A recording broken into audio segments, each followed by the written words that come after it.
चलिए जी, हम लोग स्टार्ट करते हैं अपना नया चैप्टर लाइट। लाइट जो चैप्टर है उसको दो हिस्सों में बांटा गया है, रे ऑप्टिक्स और वेव ऑप्टिक्स। हम लोग पूरी तरीके से डिटेल में पढ़ेंगे कि इसमें किस किस तरीके से कैसे कैसे लाइट जो है हम लोग उसके कॉन्सेप्ट्स और उसके फिनोमिनन्स को पढ़ेंगे। इनिशियली प्राइमरी इंट्रोडक्शन हो जाए लाइट का कि लाइट एक्चुअल में क्या है। तो लाइट है, it is the form of energy. ये एक तरीके की एनर्जी है, ओके। और इस एनर्जी का हम इस्तेमाल करते हैं। This energy enables us to see this beautiful and colorful world।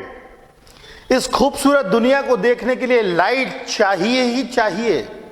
अब आप सोचिए, एक घनघोर घुप अंधेरे रूम में अगर आपको बिठा दिया जाए, एकदम अंधेरे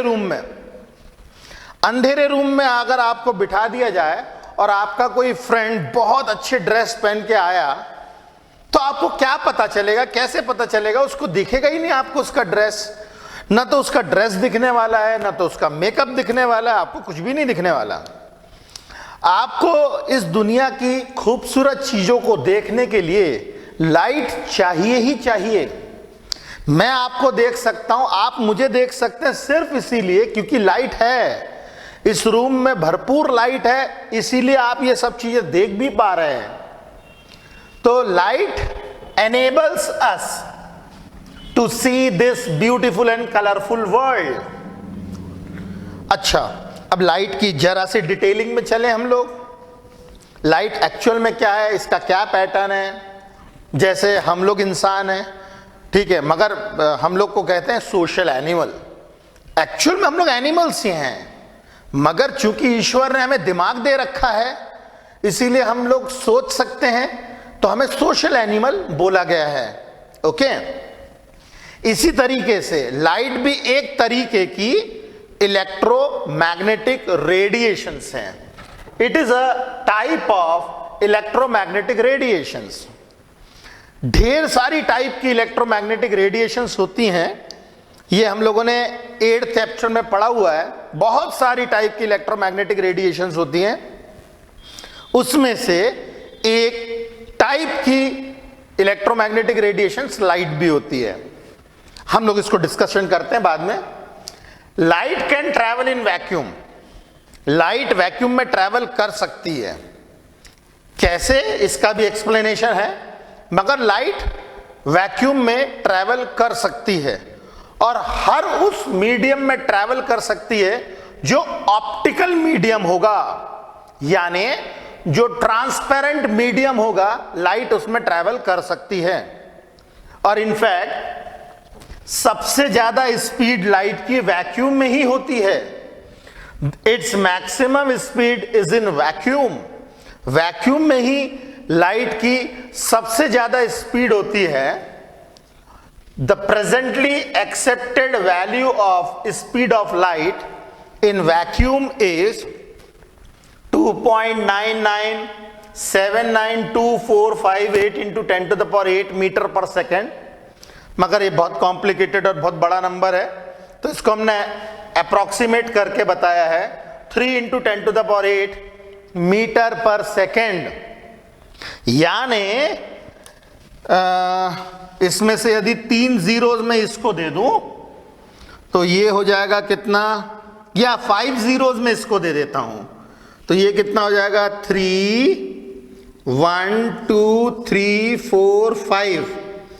8 जीरो में से 5 जीरो मैंने 3 को दे दिए और 3 जीरो में इसको दे देता हूं तो ये हो जाएगा मीटर से किलोमीटर पर सेकेंड। यानी लाइट की स्पीड होती है 3 लाख किलोमीटर पर सेकेंड। ये बहुत बहुत बहुत तेज स्पीड होती है। 3 लाख किलोमीटर पर सेकेंड की लाइट की स्पीड है। अप्रोक्सीमेटली 2 से 3 रिवॉल्यूशंस ये पृथ्वी के लगा सकता है 1 सेकेंड में। फिनोमिनली हाई स्पीड होती है। लाइट की स्पीड गजब की होती है, लगभग 3 लाख किलोमीटर पर सेकंड की स्पीड होती है। स्पीड ऑफ लाइट जो वैक्यूम में होती है इसको हम लोग सी से डिनोट करते हैं। अगर कहीं पे भी सी लिखा हो इसका मतलब यह है कि हम वैक्यूम या एयर, वैक्यूम और एयर की बात कर रहे हैं। वैक्यूम और एयर में लाइट की स्पीड होती है 3 लाख किलोमीटर पर सेकंड या 3 × 10⁸ मीटर पर सेकंड। किसी भी दूसरे मीडियम में लाइट की स्पीड इससे आपको कम ही मिलेगी। इस बात का ध्यान रखें। अगर लाइट पानी में चल रही है, अगर लाइट प्लास्टिक में चल रही है ट्रांसपेरेंट, अगर लाइट ग्लास में चल रही है, हर जगह पे लाइट की स्पीड इससे तो आपको कम ही मिलने वाली है, ये बात पक्की है। अगर हम किसी दूसरे मीडियम की बात करें तो लाइट की स्पीड को हम v से डिनोट करेंगे, c से नहीं। ध्यान रहे, c denotes velocity of light in vacuum और air only. Got the point? चलिए अब हम आगे चलते हैं। Light can travel in vacuum as it is an electromagnetic radiation. Electromagnetic radiations की कहानी यह है कि इलेक्ट्रोमैग्नेटिक रेडिएशंस में 2 कंपोनेंट्स होते हैं। एक इलेक्ट्रिकल कंपोनेंट होता है और एक मैग्नेटिक कंपोनेंट होता है। दोनों के दोनों कंपोनेंट्स एक दूसरे से परपेंडिकुलर होते हैं। ठीक इस तरीके से अगर इलेक्ट्रिकल कंपोनेंट ऐसे चल रहा है वाई एक्सिस के ऊपर, अगर इलेक्ट्रिकल कंपोनेंट ऐसे चल रहा है तो मैग्नेटिक कंपोनेंट ऐसा चलेगा एक्स एक्सिस के ऊपर, और वाइसा वर्सा। अगर मैग्नेटिक कंपोनेंट ऐसा चल रहा है, कुछ इस तरीके से चलता है ट्रांसवर्स वेव के समान। अगर मैग्नेटिक कंपोनेंट ऐसे चल रहा है तो इलेक्ट्रिक कंपोनेंट उससे परपेंडिकुलर कुछ इस तरीके से चलेगा।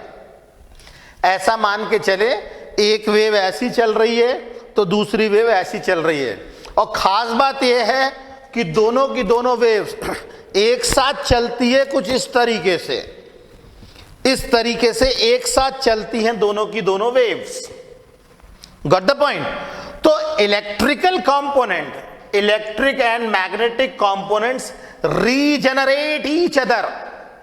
मतलब इलेक्ट्रिकल कंपोनेंट जब खत्म हो रहा होता है तो वो मैग्नेटिक कंपोनेंट को बनाता है, और जब मैग्नेटिक कंपोनेंट खत्म हो रहा होता है तो वो इलेक्ट्रिकल कंपोनेंट को बनाता है।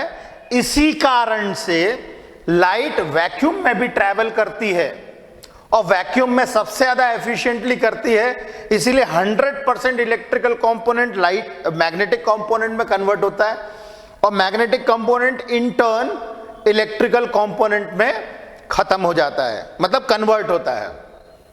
तो दोनों के दोनों कंपोनेंट्स एक दूसरे को रीजनरेट करते रहते हैं और लाइट का फॉर्मेशन होता है, इलेक्ट्रोमैग्नेटिक रेडिएशंस का फॉर्मेशन होता है। अच्छा, इलेक्ट्रोमैग्नेटिक रेडिएशंस बहुत सारी टाइप्स की होती है, ढेर सारी टाइप्स की इलेक्ट्रोमैग्नेटिक वेव्स है जो हम लोगों ने 8th चैप्टर में पढ़ा ही है। ढेर सारे इलेक्ट्रोमैग्नेटिक कंपोनेंट्स में कुछ कंपोनेंट्स मैं यहां पे लिख रहा हूं। ये सारे के सारे इलेक्ट्रोमैग्नेटिक वेव्स एक बंच में जब लिखा जाए तो इसको कहते हैं हम लोग electromagnetic spectrum. You can say electromagnetic spectrum is the family photograph of all the electromagnetic waves. जितनी भी इलेक्ट्रोमैग्नेटिक वेव्स होती है उसका फैमिली फोटोग्राफ होता है। It is a family photograph of all the electromagnetic radiations. Electromagnetic radiations को आप electromagnetic waves भी बोल सकते हैं। अब ये मैंने जनरल इंट्रोडक्शन दिया हुआ है, ये केवल आपकी जानकारी के लिए है, याद करने की जरूरत नहीं है। अगर आपको केवल इतना भी याद हो गया कि सबसे ज्यादा फ्रीक्वेंसी वाली वेव गामा रेस, उसके नीचे एक्स रेस, उसके नीचे अल्ट्रावायलेट रेस, उसके बाद विजिबल, उसके बाद इंफ्रारेड, उसके बाद माइक्रोवेव्स, उसके बाद short radio waves, then long radio waves. कुछ इस पैटर्न में एक के नीचे एक आती है। आपको क्या याद रखना है, जो हम लोग का विजिबल स्पेक्ट्रम है, विजिबल स्पेक्ट्रम के जस्ट ऊपर अल्ट्रावायलेट रेडिएशंस होते हैं, उसके जस्ट ऊपर एक्स रेज होती हैं, उसके जस्ट ऊपर गामा रेज। ऊपर से चले तो सबसे पहले गामा रेज, उसके नीचे एक्स रेज, उसके नीचे अल्ट्रावायलेट रेज, उसके नीचे विजिबल स्पेक्ट्रम, उसके नीचे इंफ्रारेड, उसके बाद माइक्रोवेव्स, उसके बाद short radio waves, then long radio waves. ये सारी की सारी अपने आप में सारी की सारी इलेक्ट्रोमैग्नेटिक रेडिएशंस ही होती हैं। अच्छा, इस चीज का ध्यान रहे, जैसे गामा रेडिएशंस हैं, तो गामा रेडिएशंस भी बहुत लार्ज वैरायटी की गामा रेडिएशंस होती है। 10 to the power 19 फ्रीक्वेंसी अगर 10 to the power 19 से देखें, 10 to the power 19, 20, 23 and above, ये सब की सब गामा रेडिएशंस ही होती है। Okay, X rays, gamma radiations का कुछ हिस्सा एक्स रेस में कॉमन भी है, मतलब ऐसा भी हो सकता है, क्योंकि देखिए ये लोग, इन लोगों ने क्या किया, ग्रुपिंग कर दी है। एक स्लॉट दे दिया गामा रेडिएशंस को, एक स्लॉट दे दिया एक्स रेस को, एक स्लॉट दे दिया अल्ट्रावायलेट रेडिएशंस को। इनमें कुछ मैचिंग भी हो सकती है, कुछ कॉमन पार्ट भी हो सकता है। ठीक उसी प्रकार जैसे अगर हम बोले रेड कलर, तो रेड कोई एक ही कलर नहीं होता है, ढेर सारे टाइप के रेड कलर्स हो सकते हैं। रेड कलर में dark red, light red, blood red, ऐसे ढेर सारे तरीके के रेड हो सकते हैं। ठीक उसी तरीके से गामा रेडिएशंस भी बहुत सारी टाइप की हो सकती है, एक्स रेज भी बहुत सारी टाइप की हो सकती है, अल्ट्रावायलेट रेडिएशंस भी ढेर सारी टाइप की हो सकती है। तो ऐसा भी हो सकता है कि गामा रेडिएशंस का कुछ हिस्सा एक्स रेज के साथ कॉमन हो, एक्स रेज का कुछ हिस्सा यूवी रेज के साथ में कॉमन हो, विजिबल, उसके बाद इंफ्रारेड, और इस तरीके से जो है ढेर सारी इलेक्ट्रोमैग्नेटिक रेडिएशंस हमारे इर्द गिर्द है। ये सारी की सारी इलेक्ट्रोमैग्नेटिक रेडिएशंस में हम लोग बहुत ही लिमिटेड, ईश्वर ने हम लोगों को बहुत लिमिटेड देखने का जो है शक्ति दी है। हम लोगों के पास में केवल इतना सा हिस्सा हम लोग देख सकते हैं। इस स्पेक्ट्रम के इस हिस्से को हम लोग कहते हैं विजिबल स्पेक्ट्रम। ध्यान रहे, ईश्वर ने हम लोगों को विजिबल स्पेक्ट्रम देखने की ही शक्ति दी हुई है। इसके ऊपर और इसके नीचे हम लोग बहुत कुछ नहीं देख सकते हैं। जैसे अगर आप अपने क्लासरूम में बैठे हुए हैं और आपके क्लासरूम में ढेर सारे बच्चों के पास मोबाइल फोन्स हैं, उन मोबाइल फोन्स में इस्तेमाल होती है माइक्रोवेव्स, और माइक्रोवेव्स, आप सारी माइक्रोवेव, सबके पॉकेट से रेडिएशंस निकल रहे होंगे, मगर आप नहीं देख सकते हैं, क्योंकि ईश्वर ने हमें वो पावर दिया ही नहीं है जिससे हम लोग इसके ऊपर और इसके नीचे देख सकें। ओके, तो ईश्वर ने हमें केवल इतना सा हिस्सा देखने अलाउ किया है, हम इसके ऊपर और इसके नीचे नहीं देख सकते हैं। इन्हीं इलेक्ट्रोमैग्नेटिक वेव्स के करस्पॉन्डिंग वेवलेंथ भी दी हुई है। ओके, तो वेवलेंथ इसकी बहुत कम है, और मतलब ये जो वेव्स हैं, ये वेव्स जो है ये छोटी छोटी वेव्स हैं, इनकी वेवलेंथ कम है, फिर इनकी वेवलेंथ बढ़ गई, फिर इनकी वेवलेंथ और बढ़ गई, और जैसे जैसे हम नीचे आएंगे वेव्स की वेवलेंथ बढ़ती जा रही है और फ्रीक्वेंसी घटती जा रही है। हम लोगों को पता है बहुत अच्छे से एक formula, E is equal to H nu, E is equal to H nu का फॉर्मूला विदाउट प्रूफ चलता है। और फ्रीक्वेंसी देखिए इसकी बहुत अधिक है, जिसकी फ्रीक्वेंसी अधिक, फ्रीक्वेंसी मतलब क्या, न्यू, फ्रीक्वेंसी मतलब न्यू, फ्रीक्वेंसी जिसकी ज्यादा उसकी एनर्जी भी ज्यादा। वेवलेंथ मतलब लैम्डा, लैम्डा से डिनोट करते हैं हम लोग वेवलेंथ को। तो फ्रीक्वेंसी और वेवलेंथ एक दूसरे से इनवर्सली प्रोपोर्शनल होते हैं। उसके लिए भी हमारे पास में एक फॉर्मूला है, velocity is equal to lambda into frequency. तो फ्रीक्वेंसी, अगर वेलोसिटी कांस्टेंट है तो lambda is inversely proportional to frequency. जिसकी फ्रीक्वेंसी अधिक होगी उसका वेवलेंथ कम होगा। अच्छा, इतना तो आपको समझ में आ रहा होगा इस फॉर्मूले के हिसाब से। ये फॉर्मूला विदाउट प्रूफ है अभी। जिसकी फ्रीक्वेंसी अधिक होगी उसके पास एनर्जी भी ज्यादा होगी। इसका मतलब यह है कि गामा रेडिएशन सबसे अधिक एनर्जी वाली है। उससे थोड़ी सी कम एनर्जी एक्स रेज की है, उससे थोड़ी सी कम एनर्जी अल्ट्रावायलेट रेडिएशंस की है, उससे कम एनर्जी विजिबल की है, उससे कम एनर्जी माइक्रोवेव्स की है, उससे कम एनर्जी लॉन्ग रेडियो या रेडियो वेव्स की है। तो जैसे जैसे हम ऊपर से नीचे आ रहे हैं, जैसे जैसे हम लोग ऊपर से नीचे आ रहे हैं, हमारी एनर्जी क्या होगी? एनर्जी डिक्रीज होगी, एनर्जी डिक्रीज होगी। इसका मतलब यह है कि जो हम लोग कलर्स देख रहे हैं, जैसे मैंने अभी येलो कलर की टी शर्ट पहनी हुई है, येलो कलर की टी शर्ट में येलो कलर को देखना मतलब इस रीजन में आप देख रहे हो, और आपके पॉकेट में पड़ा हुआ मोबाइल, उससे निकलने वाली माइक्रोवेव्स, तो माइक्रोवेव्स को देखना और येलो कलर की टी शर्ट को देखने में, येलो कलर की टी शर्ट को देखने में आपको ज्यादा एनर्जी लगेगी क्योंकि वो ज्यादा एनर्जेटिक रेडिएशन है, माइक्रोवेव कम है। और रेडियो वेव्स होंगे, जैसे एफएम रेडियोज चलते हैं, उसके रेडिएशंस तो और ज्यादा कमजोर होंगे। खैर चलिए, अब हम लोग को ये बता दूं मैं तुम लोगों को कि ये जो छोटा सा रीजन है, इतने बड़े स्पेक्ट्रम में 10 टू द पावर 1 से लेकर के 10 टू द पावर 23, मतलब एक के बाद 23 जीरोस लगे हुए हैं। इतने बड़े रीजन में केवल में छोटा सा हिस्सा, बहुत छोटा सा हिस्सा हम लोग देख सकते हैं।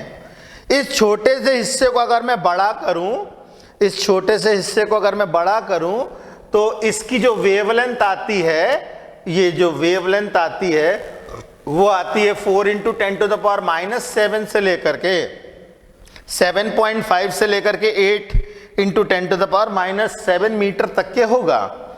केवल इंसान इतना ही देख सकता है, इतना हिस्सा ही देख सकता है। अच्छा, इनमें भी ढेर सारे कलर्स हैं, अलग अलग वेवलेंथ और अलग अलग फ्रीक्वेंसी के करस्पॉन्डिंग अलग अलग कलर्स होते हैं। तो जैसे ये कलर वॉयलेट, अल्ट्रावायलेट के जस्ट नीचे वॉयलेट और इंफ्रारेड के जस्ट ऊपर रेड, इंफ्रारेड के जस्ट ऊपर रेड और अल्ट्रावायलेट के जस्ट नीचे वॉयलेट। तो ये एक विबग्योर बनता है जो हम लोग बचपन से पढ़ रहे हैं। विबग्योर मतलब 7 कलर्स, ये 7 कलर्स होंगे। अब इन कलर्स में अगर आप देखोगे, वॉयलेट की वेवलेंथ कम है और 4 into 10 to the power -7 metre, और रेड की wavelength 8 into 10 to the power -7, मतलब लगभग रेड की जो वेवलेंथ है, वॉयलेट 4 रेड 8, तो रेड का जो वेवलेंथ है वॉयलेट से लगभग डबल साइज का होगा। इसका वेवलेंथ इसके वेवलेंथ से लगभग बड़े साइज की होगी। मतलब ये कि अगर वॉयलेट कलर छोटे छोटे कदम के साथ चल रहा है तो रेड कलर बड़े बड़े कदम के साथ चल रहा होगा। आप ऐसा कुछ मान सकते हैं, ठीक है। तो ये एक जनरल इंट्रोडक्शन हो गया इलेक्ट्रोमैग्नेटिक स्पेक्ट्रम के बारे में। इलेक्ट्रोमैग्नेटिक स्पेक्ट्रम जो है, इलेक्ट्रोमैग्नेटिक स्पेक्ट्रम में हमारे 7 कलर्स के शेड होते हैं। 7 कलर्स मत बोलिए, क्योंकि वॉयलेट में भी ढेर सारे शेड्स, ब्लू में ढेर सारे शेड्स, ऑरेंज और येलो में भी ढेर सारे शेड। येलो बोले तो केवल जो मैंने जो टी शर्ट पहनी केवल वही येलो नहीं होता, और भी ढेर सारे येलो कलर्स होते हैं। तो इन टर्न इसके भी जो है ऐसे सेगमेंट्स हैं, अलग अलग सेगमेंट्स हैं सबके। ओके, तो ये तो एक बेसिक इंट्रोडक्शन हो गया कि लाइट होती क्या है, और लाइट जो हमने बोला it's a type of electromagnetic radiation. Electromagnetic radiation को हमने डिस्कस किया। अब हम इससे आगे चलेंगे, तो आप फटाफट इसे उतारिए, फिर हम आगे चलते हैं।